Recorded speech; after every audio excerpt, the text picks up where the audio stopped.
नमस्कार, आप देख रहे हैं Satyavarta TV news. Satyavarta TV news में आपका स्वागत है। आइए नजर डालते हैं आज के मुख्य समाचारों पर। भाजपा द्वारा कार्यकर्ता मेला व स्नेह भोजन का किया गया आयोजन। बता दें, आने वाले जिला परिषद चुनाव व पंचायत समिति चुनाव में भाजपा की ज्यादा से ज्यादा सीट आनी चाहिए। इसी उद्देश्य से भिवंडी तालुका के किरकौली नाटकर रोड स्थित रतन यूनिवर्सल में माजी केंद्रीय मंत्री श्री कपिल पाटिल जी के नेतृत्व में भाजपा ठाणे जिला युवा मोर्चा कार्य अध्यक्ष व ग्रुप ग्राम पंचायत इताड़ी सरपंच जगन पाटिल द्वारा कार्यकर्ता मेलावा व स्नेह भोजन का आयोजन किया गया। इस अवसर पर माजी केंद्रीय मंत्री श्री कपिल पाटिल जी, पीके मात्रे जी, भाजपा व्यापारी अघाड़ी ठाणे जिला ग्रामीण अध्यक्ष डॉक्टर यशवंत सोरे जी, तुकाराम बजागे, दळवीसर भगवान केणे, दशरथ मोगरे, नामदेव पाटिल, विश्वजीत केणे, गणेश पाटिल, अभिमन्यु पाटिल, सुभाष भामरे, शरद गोड़े व लोनार जिला परिषद गठ के कार्यकर्ता भारी संख्या में उपस्थित थे। तो वहीं उपस्थित मान्यवरों ने इस कार्यकर्ता मेलावा को लेकर क्या कहा, देखते इस खबर में। मी काही फार लांबलचक भाषण करणार नाही, पण आता देशात राज्यात जी परिस्थिती आपण बघतो, राजकीय असेल, विकासाची असेल, विकासाची मागच्या 60 वर्षाची तुलना केली तरी मोदीजींनी केलेल्या कामाची तुलना आणि महाराष्ट्रामध्ये देवेंद्रजींनी मागच्या 5 वर्षात आणि आताच्या 1 वर्षात केलेल्या कामाची तुलना होऊ शकत नाही। आणि म्हणून भारतीय जनता पक्षाच्या कार्यकर्त्यांनी ही भावना ठेवून मनामध्ये काम केलं पाहिजे। मी परवा मुरबाडला सांगितलं, पक्ष माझा स्वाभिमान, पक्ष माझा अभिमान, पक्ष माझा श्वास आणि पक्षच माझा विश्वास।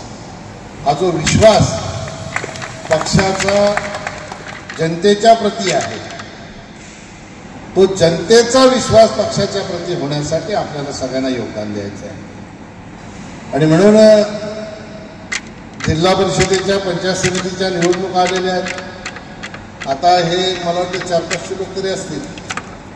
500 लोक उभे राहू शकतात का?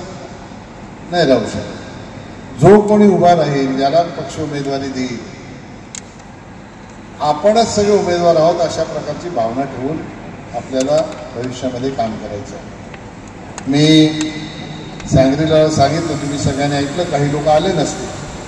मी सांगितलं की जिल्हा परिषदेची स्थापना झाल्यापासून ठाणे जिल्हा परिषदेवर भारतीय जनता पक्षाचा झेंडा कधी लागला नाही। ही आपल्याला आता संधी आहे। राजकीय परिस्थिती अशी निर्माण झालेली आहे। महायुती होईल नाही होईल, करतील नाही करतील तर आपला भाग नाही आहे। केली तर महायुतीतून, नाही केली तर आपण स्वतंत्र, हा निर्णय त्यांचा आहे। आपला खालून प्रयत्न आहे, आपण सगळ्यांनी एकत्र येऊन लढलं पाहिजे, सगळ्यांना सोबत घेऊन लढलं पाहिजे। कारण कार्यकर्त्याची भावना अशी असते, तुम्ही लोकसभा युतीत लढता, विधानसभा युतीत लढता, आमची निवडणूक येते तेव्हा युती तोडून टाकता। म्हणून आपली सगळ्यांची भावना अशीच आहे की महायुतीमध्ये ह्या निवडणुका व्हाव्या, पण हा निर्णय करणं आपल्या हातात नाही। आपले राज्याचे तिन्ही नेते आहेत, सन्माननीय मुख्यमंत्री आहेत, सन्माननीय प्रदेशाध्यक्ष रवींद्र चव्हाण आहेत आणि एकनाथ शिंदे साहेब आणि अजितदादा पवार आहेत। हे काय निर्णय करायचा तो करतील, तो निर्णय करतील, त्याच्याप्रमाणे आपल्याला पुढे जायचं आहे। आणि जो निर्णय करतील तो निर्णय, पण भारतीय जनता पक्षाचा झेंडा आपल्याला फडकवायचा असेल तर या तुमच्या गटात भाजपचा उमेदवार निवडून आला पाहिजे की नाही। 21 जिल्हा परिषदेचे गट भिवंडीत आहेत। भिवंडीमधून कमीत कमी 15 ते 16 जिल्हा परिषदेचे सदस्य आपल्याला निवडून द्यायचे आहेत आणि त्यापैकी एक लोणार गटाचा तुमचा सदस्य हा भारतीय जनता पक्षाचा 100% असला पाहिजे। याच्यासाठी आपल्याला सगळ्यांना योगदान द्यायचं आहे। आणि सगळ्यात जास्त जागा भिवंडीमध्ये आहे।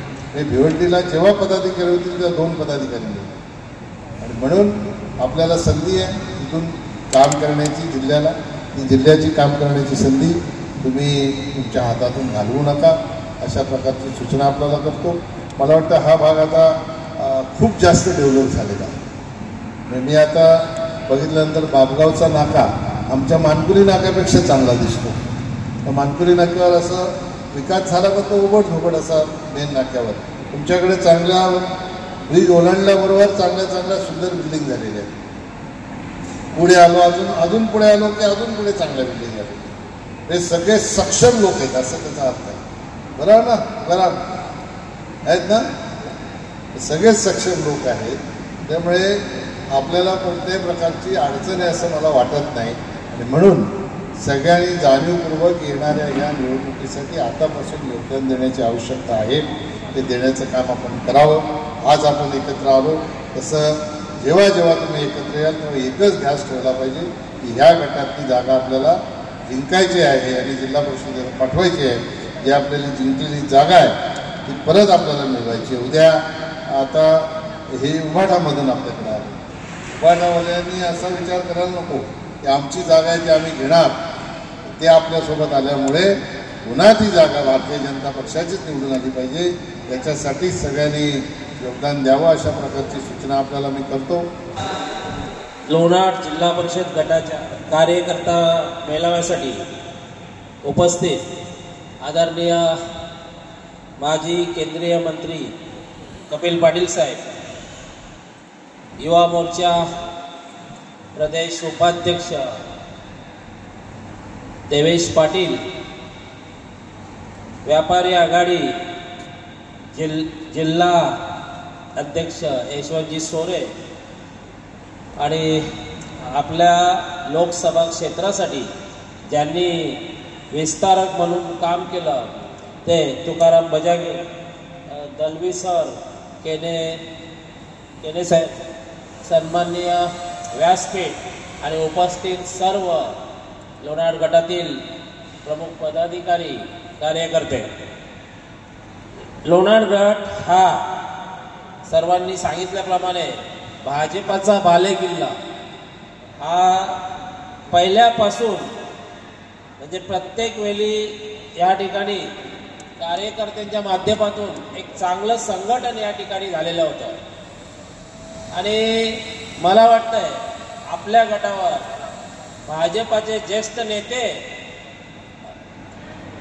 जगन्नाथजी पाटील असतील, विष्णूजी सावरा असतील, यांनी सुद्धा ह्या गटात नेहमी चांगला प्रवास करून कार्यकर्त्यांशी संवाद नेहमी केलेला आहे. दिवस बदलतात तसं त्याप्रमाणे परिस्थिती बदलत जाते. आता या ठिकाणी हळूहळू भाजपासाठी मागील काळात जिल्हा परिषद गटातील आपली जी सीट या ठिकाणी ठरली तेव्हा निश्चितच अनेक कार्यकर्त्यांच्या मनात वेगवेगळे संभ्रम होते, विषय होते, त्यानुसार काही घटना घडल्या असतील.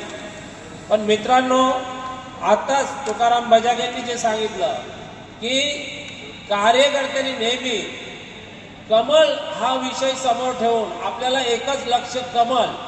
जेव्हा तुम्ही जिल्हा परिषद सदस्य तुमचा निवडून द्याल इथून, तर आपल्या गटाचा विकास हा त्या माध्यमातून होत असतो, एका व्यक्तीच्या माध्यमातून होत नाही. आणि आदरणीय कपिल पाटील साहेब यांनी आता त्या दिवशी सांगलीला तालुक्याचा कार्यकर्ता मेळावा इथे सांगितलं की जिल्हा परिषदेवर सत्ता आणण्यासाठी आपल्याला प्रत्येक गटातून आपल्याला दिलेला उमेदवार आपल्याला निवडून आणायचा आहे. आणि उमेदवार निवडून दिला तरच सत्ता येणार आहे. आदरणीय कपिल पाटील साहेब यांना सुद्धा जे काही अपयश आलंय हे सुद्धा अनेक संभ्रमामधून आलेले आहे. आणि त्यांनी जाहीरपणे काल सांगितलं की माझ्याकडे पद असो नसो पण लोकांची सेवा अविरत करण्याचा त्यांचा कार्यक्रम चालूच आहे. आता सुद्धा कल्याणला 1-2 कार्यक्रमांना ते भेटी करून या ठिकाणी आपल्यापर्यंत पोहोचलेले आहेत. आणि प्रशासनाकडून शासनाकडून ज्या ज्या गोष्टी विकासात्मक गोष्टी करून आणण्यासाठी ते आज सुद्धा कुठलंही पद नसलं तरी ते तत्पर आहेत.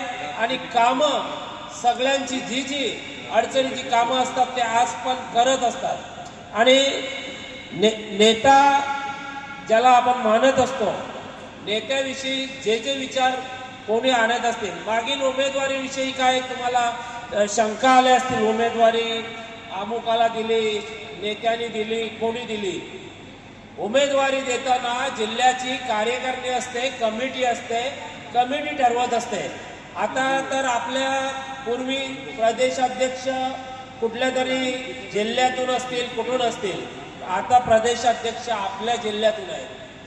आता जिल्हा अध्यक्ष या ठिकाणी डाकींची निवड झाली ते सुद्धा आपल्या जवळचे आपल्या तालुक्यातले आहेत आणि संबंधित तालुक्यातल्या ज्या ज्या उमेदवाऱ्या जिल्हा परिषदेला दिल्या जातील त्या कमिटीच्या सर्व समित्यांनी दिल्या जातील।